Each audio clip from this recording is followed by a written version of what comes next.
Welcome into the conversation, Scott Dozier, Aaron Moon.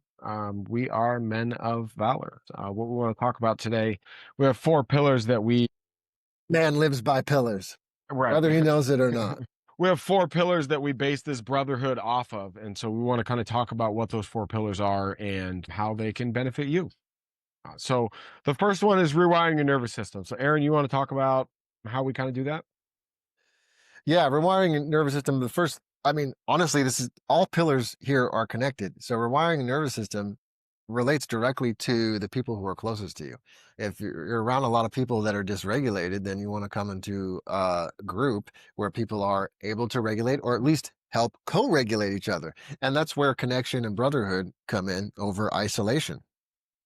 Brotherhood is another one of our pillars, but in this case, it's there and it encapsulates all the other pillars. It kind of brings all the other pillars home. Rewiring the nervous system, though, this is where we get intimate, very intimate with all of the different styles of breathing. There are four different types of breathing. We'll coach all four of them in the group Men of Valor. So knowing which breathing patterns are going to benefit whatever you've got for you during the day or whatever event might present itself that you didn't count on, how to really regulate your nervous system. So we work with emotional resilience, breath work, and actually use techniques from Psych K and different other schools of psychology and philosophy that work with the brain. And these are qualitative and quantitative brain science methods that help us remap the brain and rewire the nervous system, reroute our habit system that's controlling our body and our fucking voice when we get angry, etc. Work directly with the nervous system and the brain with each other. And this can happen like that. And you had a kind of like a definition of Psych K that you kind of in layman's terms that you used the other day that I really, really love. Could you recall that off the top of your head? Yeah, it's honestly Psych K. It goes beyond talk therapy to doing something, doing a process that integrates the brain and the body together through holding space the way a shaman might. And there's a word in the Psych K world that is from the Inuit or Yupik tribe called Isumatak. And that is simply creating a sacred space where wisdom can occur. So I hold space for people. We do some signal testing through muscle testing and a little bit of dialogue, and then we work with different processes which integrate the body and the mind to install new beliefs or change the perception of stress around a stressful event that may have occurred. You're still lingering on for Mhm. years. You change the perception of stress, and it can happen, like I said, in within 30 seconds or a couple of minutes. Yeah. So when you and I were actually in the flesh together last week, we did a psychic session for both of us, and very subtle. Very, very, very subtle, I would say. But in that subtlety, some profound shifts, I believe that have occurred, where some things that I've been holding on to, one of them for 24 years probably, and something that I've probably talked about almost maybe more than any other trauma that I've experienced in my life, right? And man, I immediately on the backside of it, when you asked me to kind of reflect on it, right? I was just like, it was something that I had felt had been done to me. Somebody else had, done this thing to me, this, Mm, kind of father figure that I trusted and respected and like would do anything for. And I had felt very much betrayed by him as a teenager, he's in a leadership position. And I was just like, there was this tremendous amount of compassion that I felt where I was just like, mm, I feel bad for him, mm, like I'm good. Like, right. Like I thought this healing was going to occur within me. And like what ended up happening was, which I think this is the shift that we're talking about, right? Rather than anger and resentment that was in there, which caused me to talk about this thing over and over again that had happened, and injustice, I that kind of faded as I like let go of it, as I shifted my belief system around it. And then I immediately just like felt bad for this dude, like what he must be going through to have treated me like that as a grown man talking to Mm. a kid, like what That's and that hell relates he to must be living integrity. in. Yeah, Mm. so the mastering energy also we work with sexual energy through different Taoist, Tantric Buddhist, Tantric yoga, And that's the second and pillar, right? Like the commanding your also energy aspect of it. exactly, yeah, that leads us into commanding your energy. So there's all kinds of studies. I'm thinking of one by it's like Polanski and Yamaharino. This was a study done in 2007, right? And this actually proved in a way that integrity builds trust and long-term influence. And then that when we change our habit around an event that might have occurred to us in the past that we haven't been able to let go, it's almost like the energy stops leaking into that and stealing our life force energy to that event that we may have been like ruminating in. Our nervous system is still firing electricity on this thing that may have occurred, like you said, 20 years ago or Hmm. so. So now that it that's shored up in our hull and it's no longer damaged. So, this is if you're out of alignment in one area of life, this is why I love the model of Psych-K because it can restore integrity and it has a knock-on effect to other areas of life that are a surprise to me and often the people who are receiving it. And I go through this process regularly, almost twice a day almost. Right now, I'm in a concentrated effort to do some certain things. I want to accomplish things, and I'm really moving through some deeper layers of understanding of myself. And so it provides a real robust, reliable, effective, fast, and permanent or semi-permanent as need to be way of clearing roadblocks and breaking through limitations. It's pretty fucking fantastic. And So restoring energy in the body. yeah, one of the things that you saying that one of the things that immediately comes up for me, and I've been saying this for years, but like concepts and embodiment are not always the same thing, right? So you can understand a concept and you can not necessarily be embodying it, no matter how much you repeat it. And what came up was that forgiveness is not for the other person, right? Forgiveness is for you. It's so that you're no longer holding that toxic, what we may call negative energy towards somebody else. This projection of what is not a nice frequency, if you will, towards somebody else. You give forgiveness so that you no longer hold that within yourself, right? And I think that's when I talked about that shift that I think occurred.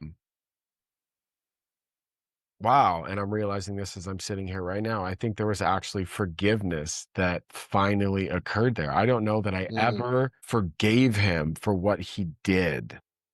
mm. Yeah, it's powerful, and it can forgiveness is almost like vengeance, when you go to harm another person and be vengeful, you hurt yourself as well in the process. It's like that About saying, like drinking poison and thinking that the other person is yeah, going to be harmed by it, right? It's right, literally right, what right. we're doing, right? And it can be for yourself for sure. I found often it's for everyone involved because I mean there was a recent study that we're getting crazy data around quantum physics and quantum entanglement And the and collective consciousness and how what we do, say, think, feel actually emanates out from, like vibrates out from us and is shared, right? Like yeah, the 100th monkey study just tells you right there how connected we are without actually knowing that we're connected. absolutely. And you don't even have to do a study. You just know, say you're at an In-N-Out burger ordering fries and there's a family comes in who's angry at each other. Maybe the little kid lost the game. The dad is being an asshole. He's being mean. The woman is afraid. She's just trying to protect the daughter. The guy's about to go off. He's fucking giving everybody the stink eye. The whole vibe Yeah. changes, or Yeah. there's the scene in the Disney movie Tron, the new updated version. They're about to come out with a new one, I think, called Ares, but the one that Another one? was, Uh-huh. yeah, the one that was, well, it's Of course. lucrative IP. Tron's fucking Yeah, yeah, badass. yeah, So yeah, yeah, for sure, for milk sure. that for what it's worth. Hopefully it's a good story, but in this other Tron, the red team was beating up all the blues, but homie comes in Tron ready to rock on his own vibe, and it changes the playing field, right? Mm-hmm. So, Mm-hmm. similar thing. When we master our energy, we can either emit the energy of it's gonna be all right, no matter what, it's gonna be all right, or we can admit that like I'm fucked, I'm fucked, I'm fucked, I'm fucked.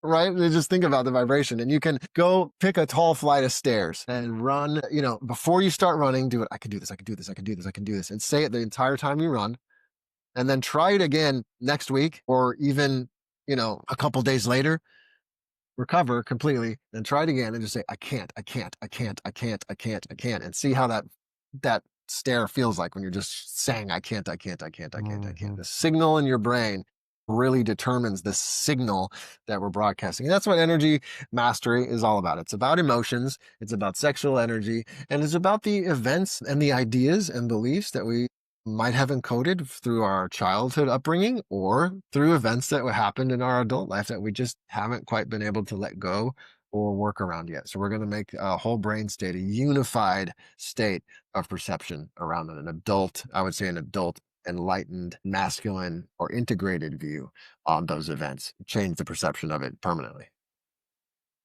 Yeah, what's next? What's the next pillar?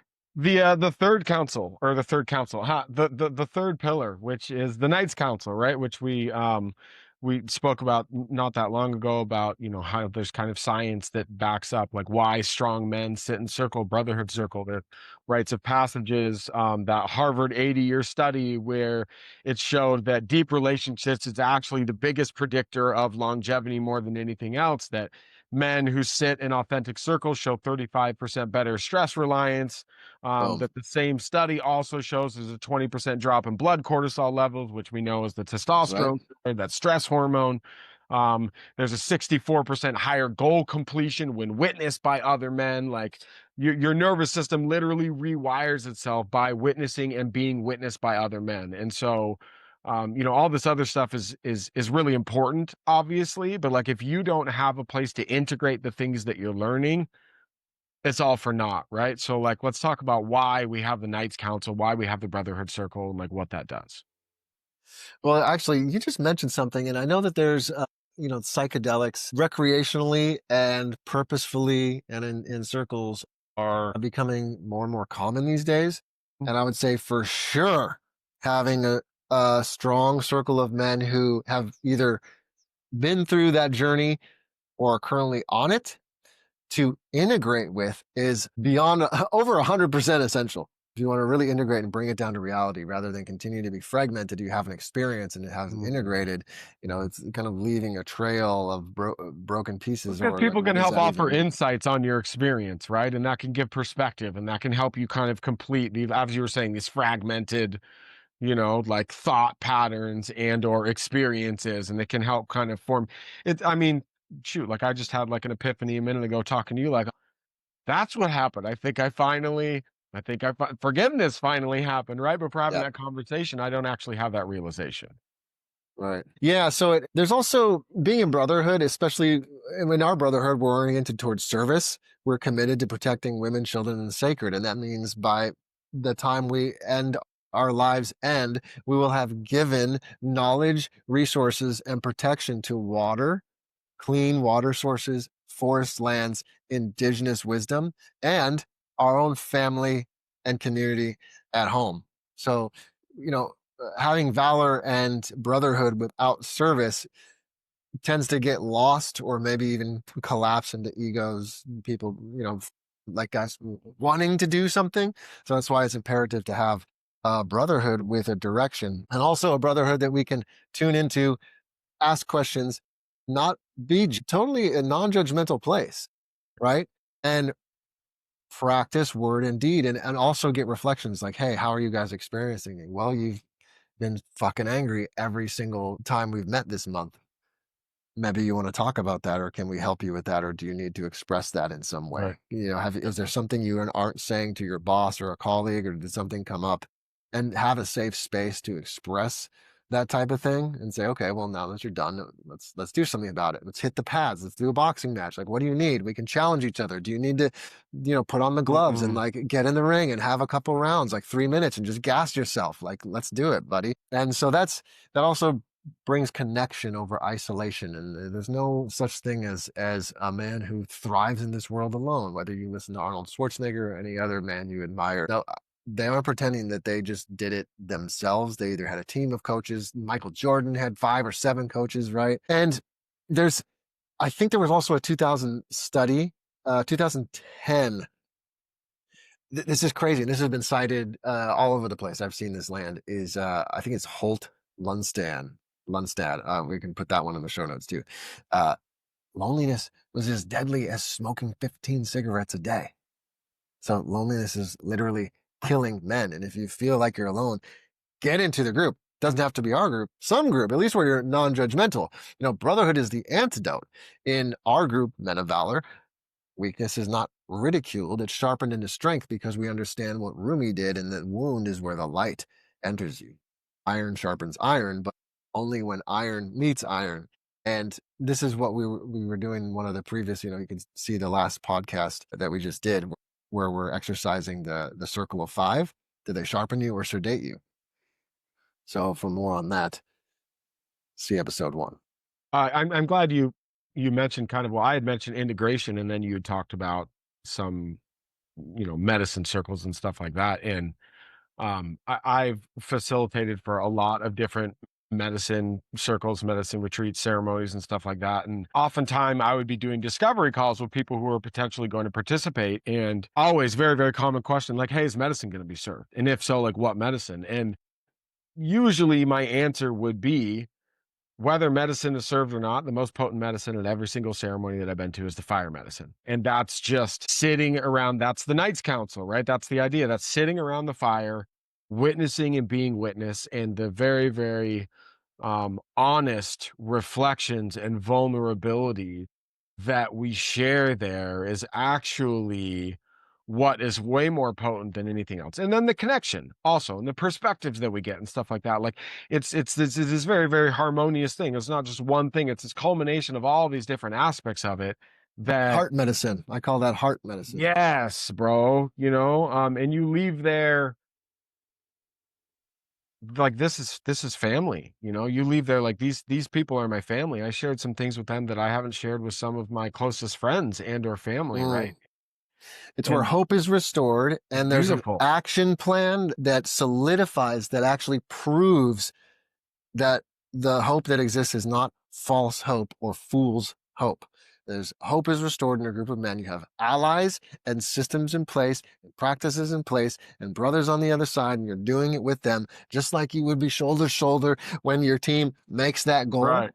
Imagine Or doing on a that in concert or something, right, absolutely. Yeah. like, Imagine having that every fucking week of your life, where you're going up every 3 months, where you go on a campaign to a foreign land, or to just maybe in your own country, a little retreat with the guys to get fucking stoked, to lay your battle plans on the table and say, brother, this is a suicide mission, or get honest feedback from guys who are maybe even just a couple steps ahead of you in wealth, Mhm, in health, in their relationships, mhm. whichever area that you're looking to build.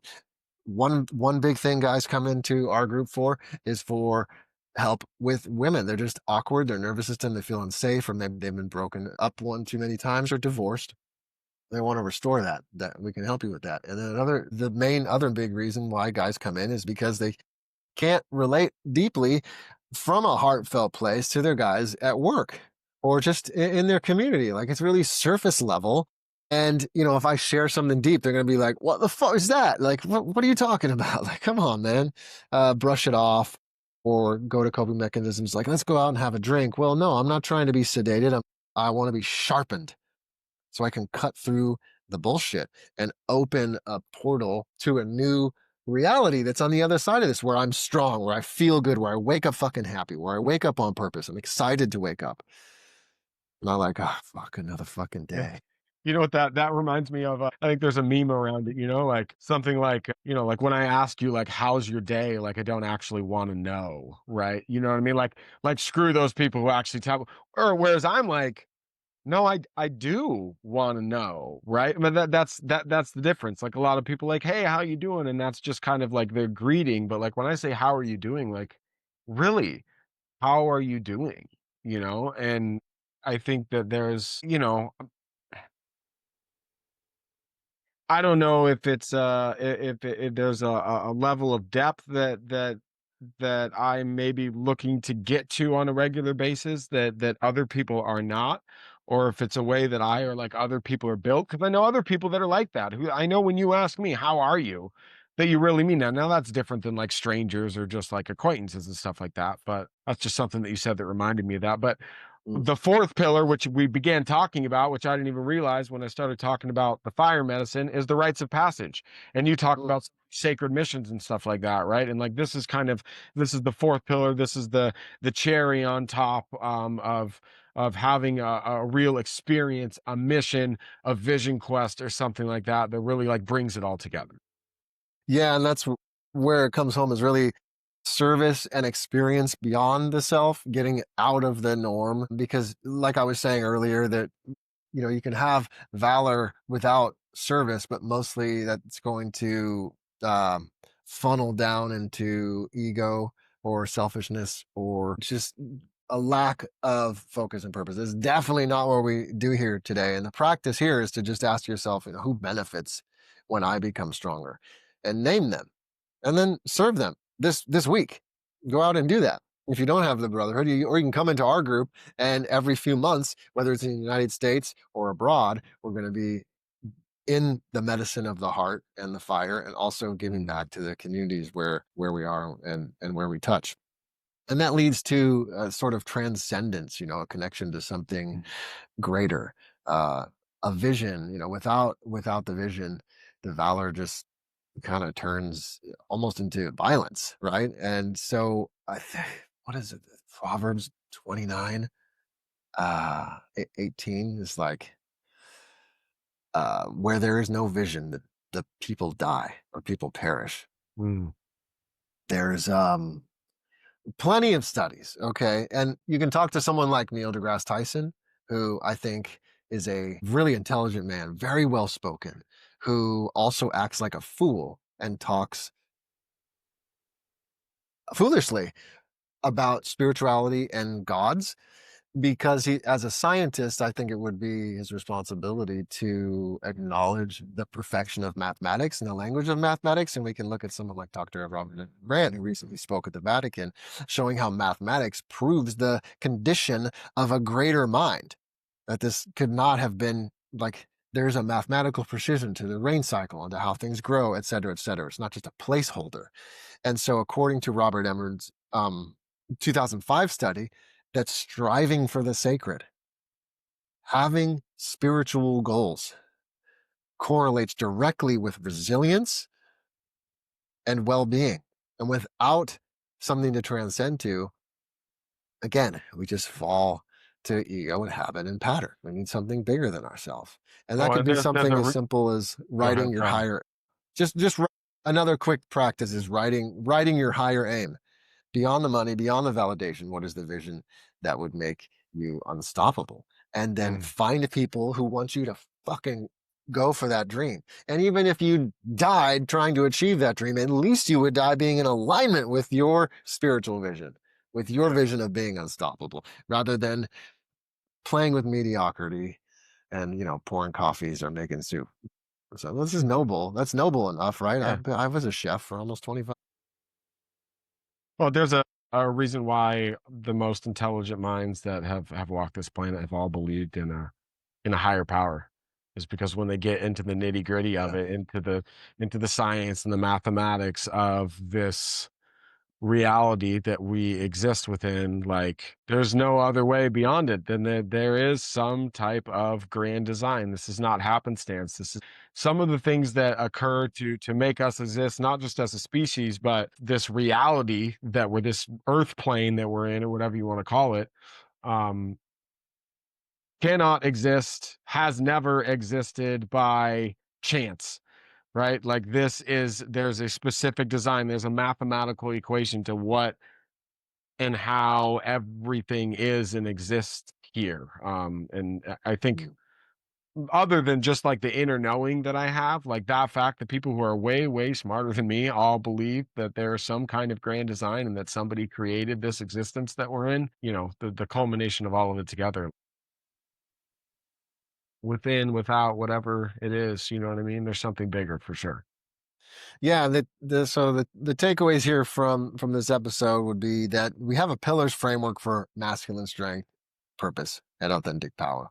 There's a reason why courage predicts resilience, how loneliness kills just as much as smoking. We didn't discuss this much, but why grit and execution beats talent or innovation many of the times. Don't worry about being unique. Just fucking show up, right? And just show up. Rule number one. That's almost all you need. We talked about a little bit of the science of service and transcendence and how that builds resilience of wealth. So identify where your fear is holding you back and just fucking act anyway. List your 5 closest friends. They sharpen you or sedate you. Choose one 30-day thing you're going to do, even if it's 2 push-ups a day, and do it. Find one area where you're still holding this baggage and reach out to someone you trust to either fix it, release it, or change your perception of it. Ask who benefits when I'm stronger and write your highest vision. And you know what? At the end of the day, if that doesn't satisfy you, join the Men of Valor. The link is at the bottom of the show notes as always.